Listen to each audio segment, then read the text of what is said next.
This is a mock interview conducted by ForumIAS Academy at New Delhi. The interview panel includes eminent academicians, retired bureaucrats, and other luminaries.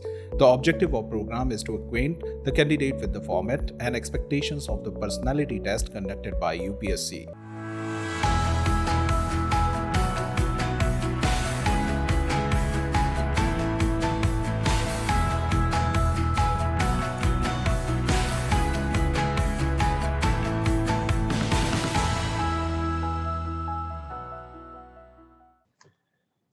You are an electrical engineer, Yes, but you have taken mathematics as a subject as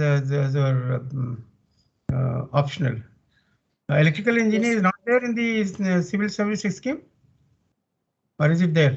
Yes, sir, it is there. It is there. It is there. Is there any reason for changing it to mathematics? Yes, sir. There are 2-3 primary reasons. One is I am taking maths because I possess a strong interest in mathematics.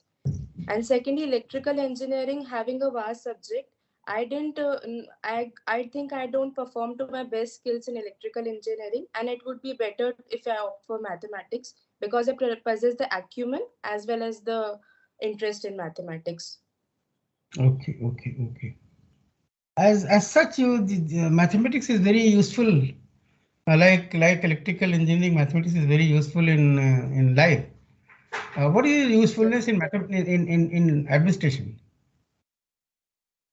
Yes, sir. Mathematics as a branch can be used in many ways. Like firstly, in administration, we have to analyze a lot of amount of data, like data related to demographic, data related to budget.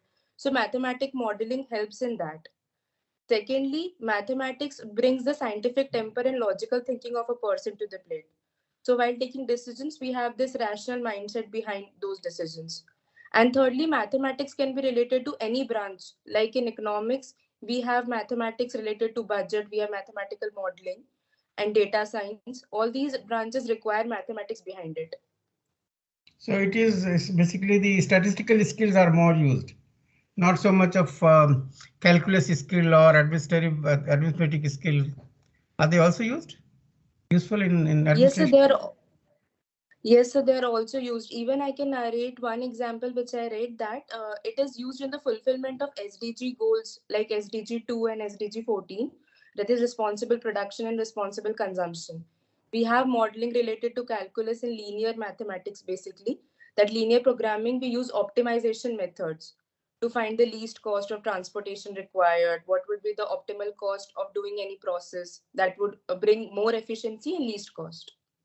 Recently, there was a report of Acer on education. Yes, sir. Do you have some idea about what is the outcome? Yes, sir. The annual status of education report, which is released by Pratham, has given 2 or 3 insights about our education system in the primary sector, basically. So it said that during the pandemic time, that is from 2018 to 2022, it gave the report. So during that time, the reading skills of the students have seen a drop. That they have dropped to 20.5%, the reading ability of the students. And mathematics skills, that is basic numeracy, has also seen a drop, but the drop is less as compared to reading skills. Second trend was that the number of students enrolled in government schools is increasing as compared to private schools. These were the 2 major Why insights. people are going to government schools? Because earlier also there was a trend towards going to private schools. What may be reason for people coming to government schools now? Because they think that government schools don't deliver. So there can be 2-3 reasons. One reason is that during the pandemic, there was a lot of unemployment and people lost their income. So they were not able to afford the private school fees. So that can be one reason. Second reason is that many of the private schools in the rural areas, they had to shut down because they don't have the operational capital to keep running those schools. So that can be 2 reasons why people are shifting to government schools. But don't you think it is it's a pity that such a large scale government institutions like government primary schools and people don't have faith in that. Even teachers of those schools don't have faith in their own schools. Their kids go and study somewhere else. If you are administrator of a district, what do you think are the problems, and how will you will try to address that? Yes, sir. There are certainly some problems, but the mindset is changing. So, as a DM, I would say that we can implement or learn from the successful models, like the Delhi school model of education has proved its mettle in many aspects. Secondly, we can also take learnings from the Scandinavian countries like Finland, etc., where there is focus on the basic numeracy, arithmetic, and basic learning by doing things, basically. Secondly, we can also go with the Gandhiji's talisman that we should do experimental learning more. So, as a DM, I would like to do two or three things. That firstly, I can involve people who are from civil society organizations and also who are good teachers. We can go for teacher training, one, and then we can go for nudging effects for the parents so that mindset gets changed. And thirdly, as a DM, if I have children, I would like them to go towards government schools to set a good example. Okay, you say that that mathematics can be used for analysis, for understanding the existing position and sort of planning on the basis of that. Now there are people are talking about inequality in society, particularly in India. Yes, sir. Inequality is huge. Unlike I mean, like many countries, but in India particularly, it is huge. And Yes, sir. Scandinavian countries you talked about, the equality is much higher than we can think of. So exactly, firstly, how do you measure inequality, and what can be done to remove equality, reduce inequality in the in the country? Yes, sir. Inequality in India, as recently pointed out the Oxfam report, also is increasing.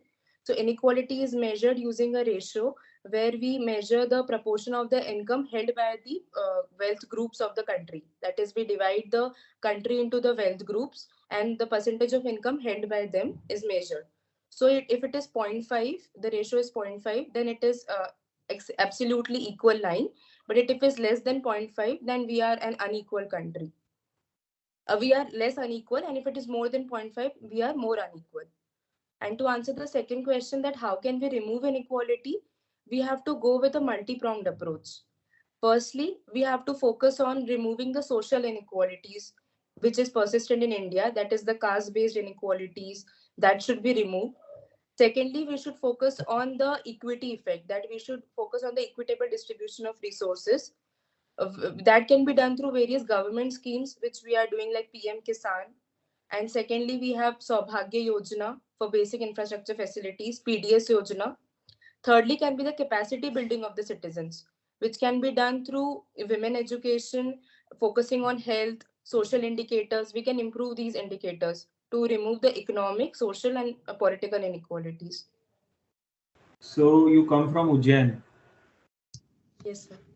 Okay. Recently, Honorable PM inaugurated a new complex in the Mahakaleshwar temple. What is that new complex about? Yes, sir. The complex is Mahakal Lok Corridor. It houses the ideals of Lord Shiva in 108 forms, and it is spanning over the area of 30 acres. 30 acres. So, what is the religious significance of that complex? Sir, the Mahakaleshwar is one of the 12 Jyotirlings in the country.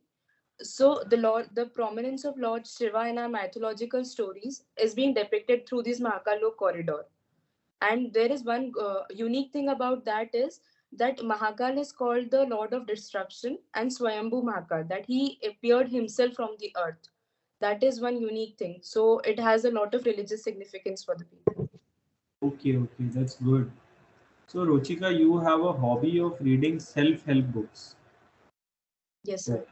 So, what is the last book that So the last book I read was Atomic Habits by James Clear. Okay, okay. It is quite a renowned book. So, what changes have you made to your let's say daily lifestyle or your thought process after reading the book? Yes, sir. There were two, three changes which I noticed and which I tried to incorporate in my lifestyle. One was the habit formation part only. The book helps us to form small habits over a prolonged time to get good results. So UPSC being a long journey, it required some of the lifestyle changes also.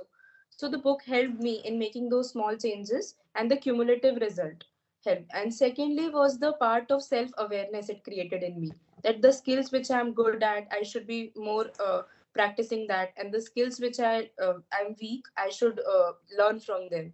The second learning was that. And third learning was the part of incentive. I tried to bring small incentives to my daily preparation so that I can prepare in a better way, and always tapping on my back that things will turn out to be good if I continue to be moving. That was the learning. Okay, okay, that's good. So, your family is engaged in a business, right? Yes, sir. What business is it? My father is an MSME owner. We own a textile industry, handloom textile. Okay, that's good. So, Rochika, you are an engineer with a very good CGPA. Your father is already into a textile unit. So, have you not thought of getting helping out your father, or getting into entrepreneurship, helping him expand his business? Because you are a smart person, you have a good qualification, but you thought of writing the civil services. So, what is your how did you arrive at that decision? So one thing is that I think entrepreneurship skills will already be utilized in civil services also. It is a type of public entrepreneurship right now. So because it will require skills like technology upgradation. So all my knowledge of electrical engineering and my father's practical experiences will also help me in civil services.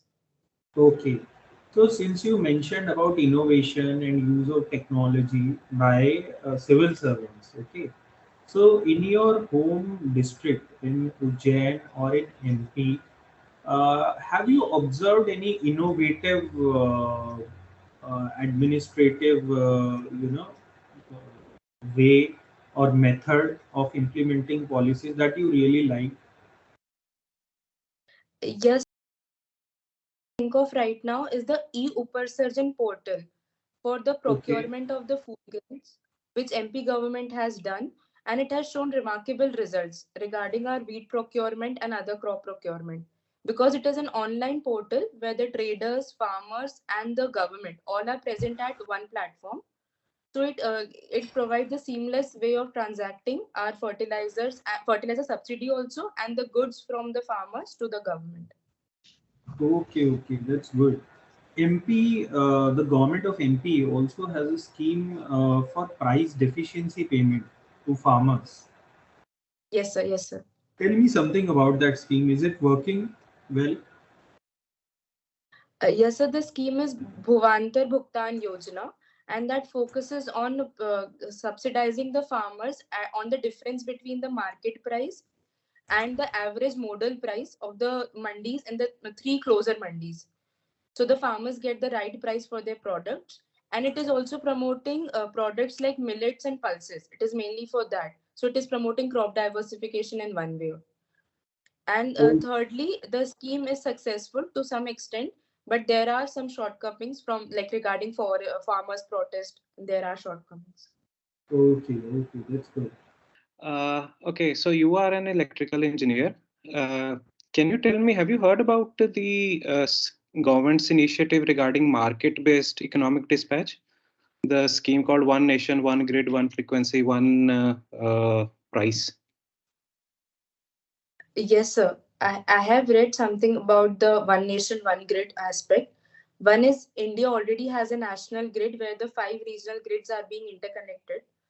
And secondly, that One Nation, One Frequency, because India operates on the standard frequency of 50 hertz. All our appliances are operating on the standard frequency.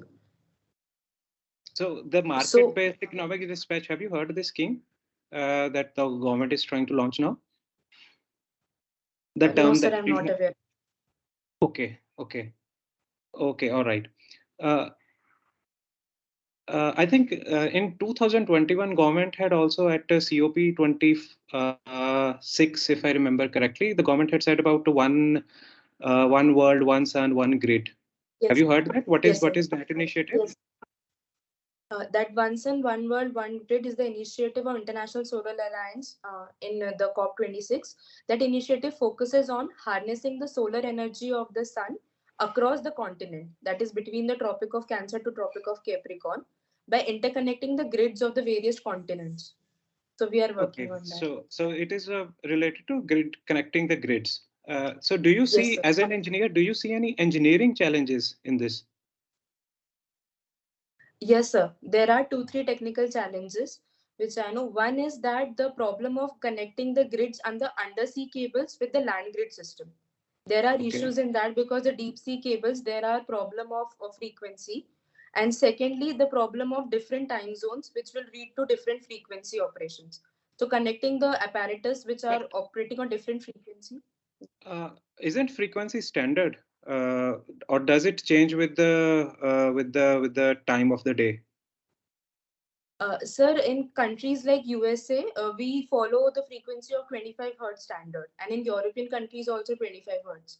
While in India, the country is following 50 hertz. Sorry, they are following 60 hertz. Sorry, sir, my mistake. So Okay, there is a problem of frequency. frequency. So is Yes. there any device that is available that can adjust the frequency?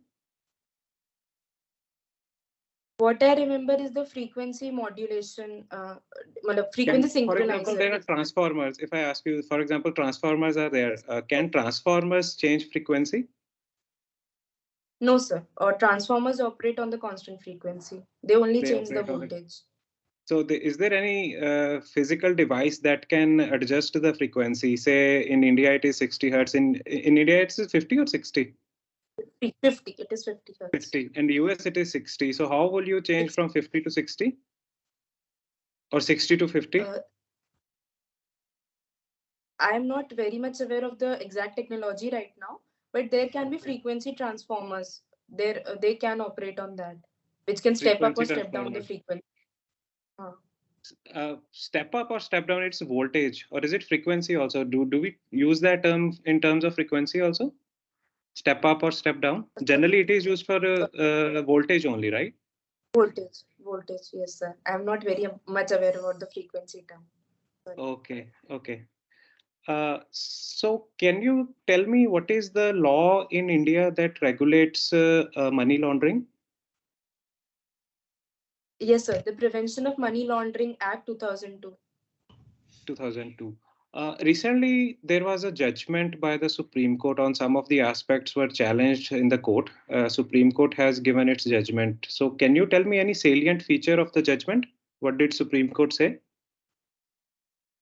Yes, sir. The judgment was regarding the independence of the Enforcement Directorate and the powers it had. Okay. So there was the contention sections were section 45, if I correctly remember. The sections included that the provision of the bail, which should be given at 24 hours, the provision of bail application, which is applicable for 24 hours or not. And secondly, can bail be given in all the cases? Because money laundering is considered as an organized crime. So the bail is not, it is a non-bailable and cognizable offense. So That's there very was an right. issue regarding that. You are correct about section 45. Any other aspect of the judgment related to burden of proof, for example? Burden of proof, that is, there is a provision in our justice system that we consider criminals innocent until proven guilty. But in cognizable offenses like prevention of money laundering, there is a provision of considering them as guilty if there is enough evidence. So the burden of proof lies on the accused in this case. Supreme But Court don't you upheld think that that. this is violation of the generally accepted principle that treated innocent unless proven guilty? So this law turns it around. Don't you think that this is not there is a possibility of misuse also, and it puts too much burden on the person to prove that, and they might be lacking the resources to prove their innocence.